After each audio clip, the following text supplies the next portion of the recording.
ሰሞኑን ደግሞ ምንድን እየተባለ የአህያ ስጋ ተገይቶ ነው። እኔ ክርስቲያን ነኝ አልበላም። ረሃብ በወደቀበት ሀገር የአህያ ስጋ አህያ ከምንድን ነው? አህያ ምንድን ነው የምትበላው? ዶሮ ትበላ የለም እንደ እንኳን የአህያ ስጋ እኔ በህይወቴ አልበላም፣ ቀጣይም አልበላም። ከእምነቴ አንፃር ኦርቶዶክስ ነኝ እኔ፣ ክርስቶስ አማኝ ነኝ፣ አልበላም።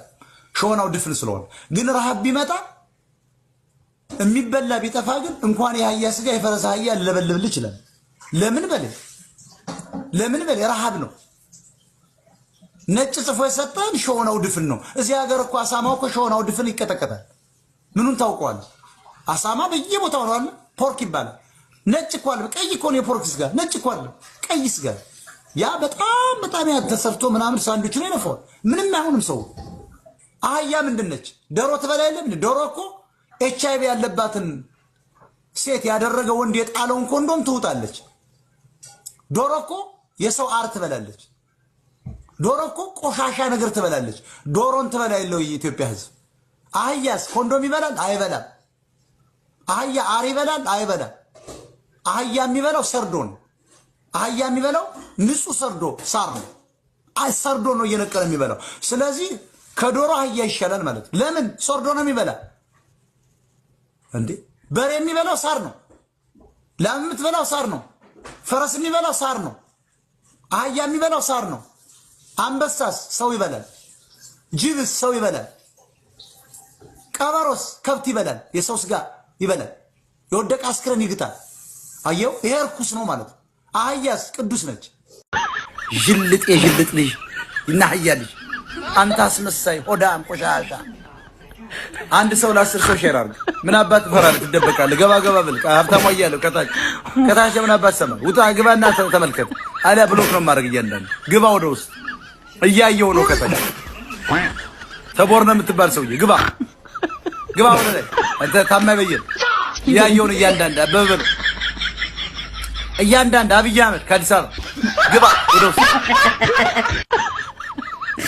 አንዳርጋችሁ ግባ። ተመስገን ጥሩ ነው። ገባ በል ወደ ውስጥ ወራዳ ሌባ ሁሉ ምን አባ ተደብቀህ ትሰማለህ? አማራ ኪላ ከታቻል ና ግባ። እያየኋቸው እያንዳንዱ አካውንታቸው ነው ጋር ንጉሱ ጥላው አለባ አለ ኦሮማራ ብለህ 1 ሚሊዮን አማራ አሰበች። ና ግባ። እሱን ሚውት አርጉት። አንተ ደንቆሮ አሳሰባችሁ ዝቅተኛ ሰዎች አትግቡ። አይኪው ባይዘው አይኪው ከ10 በታች የሆነ ሰው እዚህ ውስጥ እንዳይገባ፣ ከ110 የሆነ ሰው እዚህ ውስጥ እንዳይገባ። አይኪዋችሁ የብሬን አንደርስታንዲንጋችሁ ከ100 ልኬት ከ10 በታችና 10 የሆናችሁ ሰዎች እንዳትመጡ፣ አትምጡ። ትናንት የለቀኩትን ፎቶ በጣም ተመችቷቸዋል አይደል? የሄድኩበት ከተማ ከንቲባ ናቸው። የአፍንጫዬን ቀጥ ማለት የሰውነቴን ስትራክቸር አይተው አለባበሴን የጠሩኝ። ከዚያ ሁሉ ጥቁርና ነጭ መካከል ና ነው ያሉ። ና ከየት ነህ ስባል አም ፍሮም ኢትዮጵያ አልኩ። ዋት ኢትዮጵያዊ ነው? ና ተብሎ ፌራሪ መኪና ኋላ ላይ አስቆመው ፎቶ አነሱ። እኔ አይደለም ይሄው ሰዎች አሁን እየሰሙ ነው። ና ብለው ጠርተው የነበሩ አበሾች አሉ እየሰሙ ነው። አልዋሽ ጠርተው ከዚያ ሰው መካከል ና እሱን የት ነህ እንዲህ ብለው ሴትዮዋ ሜሩ ና ተነሳ ብለው ማት ፎቶ ነው ያነሱ። ከዚያ የኔ ስልክ ሰጥቼ የተነሳው ፎቶ ነው የለቀኩላቸው። ለነገሩ ለአሜሪካን ሴኔት ራን ማድረግ ፈልጋለሁ።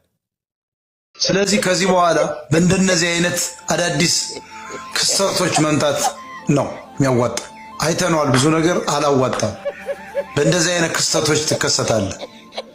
አባታችን የሚል አይጠፋም፣ ይፍቱኝ የሚል አለ። ዞሮ ቄስ ይፍቱኝ ሲል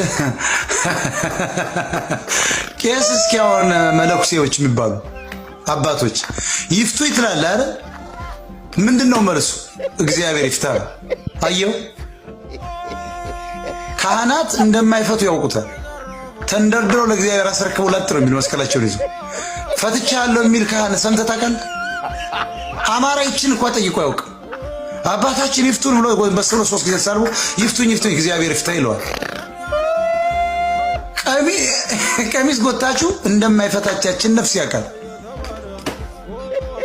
አሁንስ ይሄን ፕሮፋይል የወሰደው ሰው ብዛቱ ተመቻቻል። እስኪ ውሰዱት፣ ፕሮፋይል ውሰዱት፣ ፕሮፋይል አድርጉት፣ ጥሩ ፎቶ ውሰዱት፣ ስክሪንሻት አድርጉት፣ ፋርጉት።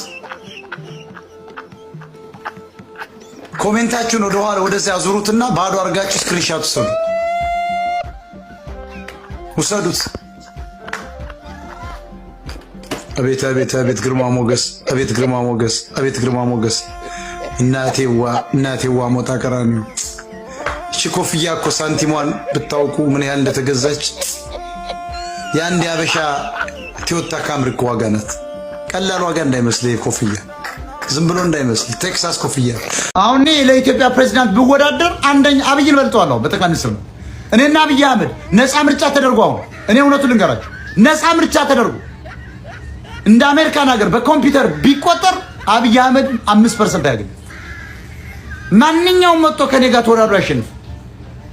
ምክንያቱም 70% አማራ የሀገሪቱ ቁጥር ነው ይመርጠኝ። ኦሮሞ ሃይማኖትና የባህል ሪቮሉሽን የሚፈልጉ ኦሮሞች አሉ፣ ኦሮማራዎች አሉ። አጋዚ የሚባለው ከትግሬ ክፍል የወጣ የአማራ ዘር አለ። ጉራጌው አለ፣ ግልገል ነፍጠኛ የሚባል ይሄ ሁሉ እኔን ነው የሚመርጥ። ይሄ ደንቆሮ ምን ያህል ቢከፍሉት ነው ብላችሁ አታስቡ? አብይ አህመድ የራሱን ከልት የሚገነቡለት